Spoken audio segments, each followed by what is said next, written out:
E accendiamo il faro. Aspetta Paolo. Allora aspetta. Tiraglielo su un po' il faro. Sì, tu vieni. Alzalo un pelino. Vai di là a vedere. Vai di là a vedere, mi dice alza, abbassa, tira, molla, mi seda. Così. Manu, non accende anche la palla, ti vedi bene. Così. E non la palla in stufa, Roberto. Dicevo di mettere. Proviamo. Dietro? Vai più vicino Paolo. Mi fa così. No, tu stai là, mi avvicino io, lo inquadro io, non ti preoccupare. Io non ti posso inquadrare così. Che slancia. Dal basso verso l'alto che slancia.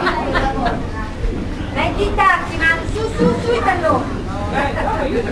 Ma perché troppo basta?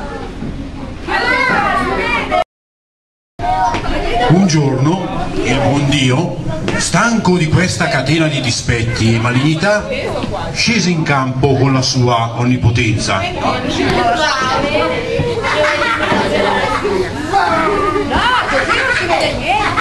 Perché sta parlando, dopo devo farlo metterlo. Di Befana in bontà?